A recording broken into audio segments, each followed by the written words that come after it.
All, welcome to civil service simplifier. ഇന്ന് നമ്മൾ discuss ചെയ്യുന്ന ടോപ്പിക് എന്ന് പറയുന്നത് ഇന്ത്യൻ പാർലമെന്റിന് ഒരു പുതിയൊരു സ്റ്റേറ്റ്, അതായത് ഇന്ത്യയിൽ ഇപ്പോൾ ഇല്ലാത്തൊരു സ്റ്റേറ്റിനെ അഡ്മിഷൻ കൊടുക്കാൻ പറ്റുമോ, അതുപോലെ തന്നെ എക്സിസ്റ്റിംഗ് അല്ലാത്തൊരു സ്റ്റേറ്റ് ഉണ്ടാക്കിയിട്ട് അതിനെ അഡ്മിറ്റ് ചെയ്യാൻ പറ്റുമോ. അതുപോലെ നമുക്കറിയുന്ന ഒരു കാര്യമാണ് ജമ്മു കാശ്മീർ വിഭജിച്ചിട്ടുണ്ട്, അതുപോലെ തന്നെ ആന്ധ്രാപ്രദേശ് വിഭജിച്ചിട്ടുണ്ട്, അങ്ങനെ ഒരുപാട് സ്റ്റേറ്റ് വിഭജിച്ചിട്ടുണ്ട്. ഓക്കെ, അപ്പം ഇതൊക്കെ എങ്ങനെയാണ്, അല്ലെങ്കിൽ ആർക്കാണ് ഇതിൻ്റെയൊക്കെ പവർ, അതൊക്കെയാണ് ഇന്നത്തെ വീഡിയോയിൽ ഡിസ്കസ് ചെയ്യുന്നത്. നമുക്ക് ആദ്യം ആർട്ടിക്കിൾ 2 നോക്കാം. ആർട്ടിക്കിൾ 2 ഇന്ത്യൻ കോൺസ്റ്റിറ്റ്യൂഷൻ, ഇന്ത്യൻ ഭരണഘടനയിൽ പറഞ്ഞ ആർട്ടിക്കിൾ 2 പറഞ്ഞിട്ടുണ്ട് 2 പവേഴ്സാണ് പാർലമെന്റിന് കൊടുത്തിട്ടുള്ളത്. ഒന്നാമത്തെ പവർ എന്ന് പറയുന്നത് അഡ്മിഷനാണ്. അതായത് ഇന്ത്യയിൽ ഇല്ലാത്തൊരു സ്റ്റേറ്റിന് ഒരു സ്റ്റേറ്റ് ആവശ്യപ്പെട്ടാൽ ആ സ്റ്റേറ്റ് ഇന്ത്യയിൽ ജോയിൻ ചെയ്യണം, ഇന്ത്യൻ യൂണിയനിൽ ജോയിൻ ചെയ്യണമെന്ന് പറഞ്ഞു കഴിഞ്ഞാൽ അഡ്മിഷൻ കൊടുക്കാനുള്ള പവർ ചെയ്തിട്ടുണ്ട് പാർലമെന്റിന് കോൺസ്റ്റിറ്റ്യൂഷൻ കൊടുത്തിട്ടുണ്ട്. അതായത് അതിനനുസരിച്ചിട്ടാണ് ഇപ്പം സിക്കിം നമ്മളെ ഇതിലേക്ക് വന്നത്, ഇന്ത്യൻ യൂണിയനിലേക്ക് കയറിയത്. കാരണം അവരൊരു റെഫറൻഡം നടത്തിയിട്ട് സിക്കിം ഇന്ത്യയിൽ ജോയിൻ ചെയ്യണമെന്ന് പറഞ്ഞിട്ട് അങ്ങനെയാണ് ഇന്ത്യയിലേക്ക് അവരെ അഡ്മിഷൻ എടുക്കുന്നത്.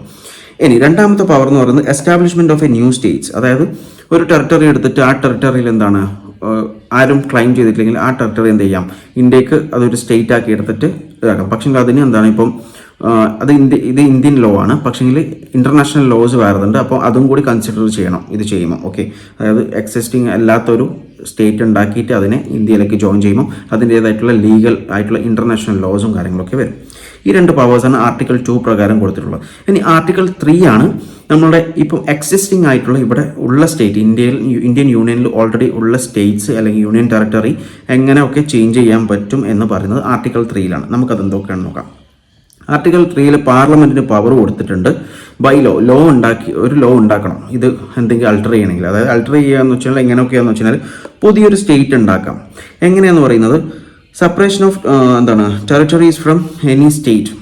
അതായത് ഒരു സ്റ്റേറ്റിൽ നിന്ന് ചെയ്യാം ടെറിട്ടറി സെപ്പറേറ്റ് ചെയ്തിട്ട് 2 സ്റ്റേറ്റ് ആക്കാം. ലൈക്ക് ഇപ്പം ആന്ധ്രാപ്രദേശ്, അതായത് തെലുങ്കാന ആന്ധ്രാപ്രദേശ് എന്ന് പറഞ്ഞിട്ട് 2 സ്റ്റേറ്റ് ആയി. അതുപോലെ തന്നെ അല്ലെങ്കിൽ യുണൈറ്റ് ചെയ്യാം, അതായത് 2 സ്റ്റേറ്റിനെ പിടിച്ചിട്ട് ഒരു സ്റ്റേറ്റ് ആക്കിയിട്ട് യുണൈറ്റ് ചെയ്തിട്ട് ചെയ്യാം. 2 അല്ല അതിൽ കൂടുതലോ സ്റ്റേറ്റിനെ എടുത്തിട്ട് അതൊരു സ്റ്റേറ്റ് ആക്കിയിട്ട് മാറ്റാൻ പറ്റും. അതുപോലെ തന്നെ യൂണിയൻ ടെറിട്ടറിയെ സ്റ്റേറ്റിൽ നിന്ന് സെപ്പറേറ്റ് ചെയ്യാം, എന്നിട്ട് അതൊരു യൂണിയൻ ടെറിട്ടറി ആക്കാം. അതിപ്പോൾ ജമ്മു കാശ്മീർ ചെയ്ത പോലെ ജമ്മു കാശ്മീർ ചെയ്തിട്ടുണ്ട്, വിഭജിച്ചത് യൂണിയൻ ടെറിട്ടറി ആക്കിയാണ്. ആ ഒരു സ്റ്റേറ്റിനെ, ജമ്മു കാശ്മീർ എന്ന് പറഞ്ഞ സ്റ്റേറ്റിനെ വിഭജിച്ചു Jammu Kashmir union territory of Jammu Kashmir, അതുപോലെ തന്നെ ലഡാക്ക് യൂണിയൻ ടെറിട്ടറി ആക്കി മാറ്റിയിട്ടുണ്ടായിരുന്നു. അല്ലെങ്കിൽ ഒരു യൂണിയൻ ടെറിട്ടറി എടുത്തിട്ട് ഒരു സ്റ്റേറ്റിൽ ജോയിൻ ചെയ്യാനും പറ്റും. അതുപോലെ ഒരു സ്റ്റേറ്റിന്റെ ഏരിയ ഇൻക്രീസ് ചെയ്യാനും പറ്റും, ഡിക്രീസ് കുറക്കാനും പറ്റും.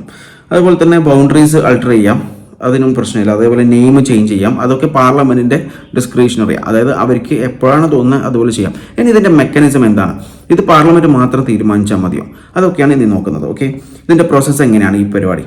ഇതിൽ പാർലമെന്റിൽ ഒരു ബില്ല് സബ്മിറ്റ് ചെയ്യണം. നമ്മൾ പാർലമെന്റിൽ ബില്ല് സബ്മിറ്റ് ചെയ്യുന്നതിന് മുമ്പ് പ്രസിഡന്റിന്റെ പെർമിഷൻ എടുക്കണം. പ്രസിഡന്റിന്റെ പെർമിഷൻ എടുത്താൽ മാത്രമേ ചെയ്യാൻ പറ്റൂ പാർലമെന്റിൽ ആ ഒരു ബില്ല്, അതായത് ഈ സ്റ്റേറ്റിന്റെ എന്തെങ്കിലും കാര്യങ്ങൾ അൾട്ടർ ചെയ്യുന്നുണ്ടെങ്കിൽ, എന്തെങ്കിലും ചേഞ്ചസ് വരുത്തുന്നുണ്ടെങ്കിൽ, അങ്ങനെ ഒരു ബില്ല് വെക്കണമെന്നുണ്ടെങ്കിൽ, പാർലമെന്റിൽ വെക്കണമെന്നുണ്ടെങ്കിൽ പ്രസിഡന്റിന്റെ റെക്കമെൻഡേഷൻ വേണം. പ്രസിഡന്റിന്റെ റെക്കമെൻഡേഷൻ എന്തിനാണ് വേണ്ടതെന്ന് വെച്ചാൽ, പ്രസിഡന്റ് ആദ്യം ചെയ്യേണ്ടത് റെക്കമെൻഡേഷൻ കൊടുക്കുന്നതിന് മുമ്പ് ഇവർക്കൊരു ഇവരുടെ റെക്കമെൻഡേഷൻ, അതായത് സ്റ്റേറ്റ് ലെജിസ്ലേച്ചറിന്റെ ഏത് സ്റ്റേറ്റിലാണോ ചേഞ്ചസ് വരുത്തിക്കുന്നത് ആ സ്റ്റേറ്റ് ലെജിസ്ലേച്ചറിന്റെ റെക്കമെൻഡേഷൻസ് പ്രസിഡന്റ് ചോദിക്കണം. ത്രൂ ഗവർണറാണ് ചോദിക്കുക. അത് ചോദിച്ചിട്ട് ഇതിലുള്ള ഒരു കാര്യം എന്ന് പറയുന്നത്, ഇപ്പം ചോദിച്ചു കഴിഞ്ഞാൽ ഇവർ അക്സെപ്റ്റ് ചെയ്താലും ഈ റെക്കമെൻഡേഷൻ, പ്രസിഡന്റ് കൊടുക്കുന്ന റെക്കമെൻഡേഷൻസ് അവർ അക്സെപ്റ്റ് ചെയ്താലും, അല്ലെങ്കിൽ സ്റ്റേറ്റ് ലെജിസ്ലേച്ചർ അത് റിജക്ട് ചെയ്തത് പറ്റില്ല എന്ന് പറഞ്ഞാലും കാര്യമില്ല. പ്രസിഡന്റിന് തോന്നുന്നത് അത് ചെയ്യാൻ പറ്റും. അതായത് ഇതൊരു ജസ്റ്റ് ഒരു ഫോർമാലിറ്റി മാത്രമാണ്, അതായത് അവരോട് ചോദിക്കുന്ന ഒരു ഫോർമാലിറ്റി മാത്രമാണ്, ഇതിനെക്കൊണ്ട് യാതൊരു കാര്യവുമില്ല. ഇനി ഇവരിപ്പം സ്റ്റേറ്റ് ലെജിസ്ലേച്ചർ ഇതിനൊരു ഡ്യൂറേഷൻ ഒന്നുമില്ല, ഇത്ര ദിവസത്തിനുള്ളിൽ ഇത്ര മാസത്തിനുള്ളിൽ ഇവരുടെ റിപ്ലൈ കൊടുക്കണമെന്നൊന്നുമില്ല. ഇവർ കൊടുക്കാതിരുന്നു കഴിഞ്ഞാൽ പ്രസിഡന്റിന് ഒന്നും കൂടി ആ റെക്കമെൻഡേഷൻ അയക്കണമെന്നുമില്ല. ഇവർ ഒരു റിപ്ലൈയും തന്നിട്ടില്ലെങ്കിലും പ്രസിഡന്റ് പാർലമെന്റിന് ആ ഒരു റെക്കമെൻഡേഷൻ കൊടുക്കാം, പ്രയർ റെക്കമെൻഡേഷൻ കൊടുക്കാം. അതിനുശേഷം പാർലമെന്റ് ബൈ ലോ ഉണ്ടാക്കിയിട്ട് ആ ഒരു അൾട്ടറേഷൻ, അത് എന്താണോ ചേഞ്ച് ചെയ്യേണ്ടത് അത് അവർ ചേഞ്ച് ചെയ്യും. അതായത് സ്റ്റേറ്റിന് ഇവിടെ ഒരു റോളും ഇല്ല. ഇവിടെ പറയുന്ന ഒരു വേർഡ് ഉണ്ട്, അതായത് ഇന്ത്യയും യു എസും കമ്പയർ ചെയ്യുമ്പം യു എസിൻ്റെ പറയുന്നതെന്ന് വെച്ചാൽ indestructible union of indestructible state ആണ്. അതായത് സ്റ്റേറ്റിന് യൂണിയനെ തകർക്കാനും പറ്റില്ല, യൂണിയനെ സ്റ്റേറ്റിനെയും തകർക്കാൻ പറ്റില്ല. കാരണം അവരുടെ ഫെഡറേഷൻ എന്ന് പറയുന്നത് കോൺസ്റ്റിറ്റ്യൂഷൻ എന്ത് ചെയ്തിട്ടുണ്ട്, അവരുടെ സ്റ്റേറ്റിന് പ്രൊട്ടക്ഷൻ കൊടുത്തിട്ടുണ്ട്, ഗ്യാരണ്ടി ചെയ്തിട്ടുണ്ട്. ഓക്കെ, അവരുടെ പ്രൊട്ടക്ഷൻ, സ്റ്റേറ്റിൻ്റെ പ്രൊട്ടക്ഷൻ ഗ്യാരണ്ടി ചെയ്തത് കോൺസ്റ്റിറ്റ്യൂഷൻ ഗ്യാരണ്ടി ചെയ്തിട്ടുണ്ട്.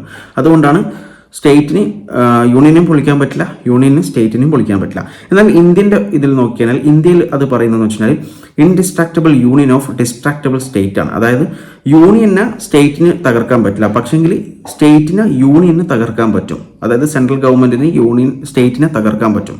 ഓക്കെ, ഇതാണ് മൊത്തത്തിലുള്ള ഇത്. അത് ഇതിൽ നിന്ന് മനസ്സിലാക്കേണ്ടത് എന്താണ്, സ്റ്റേറ്റ് ലെജിസ്ലേച്ചറിന് ഈ ബൗണ്ടറീസ് ചേഞ്ച് ചെയ്യുമ്പം ഒരു റോളും ഇല്ല എന്നാണ്. ഓക്കെ, ഇതിൽ റോൾ ഉള്ളത് പാർലമെന്റ് ആൻഡ് പ്രസിഡന്റിന് മാത്രമാണ്. Okay, thank you.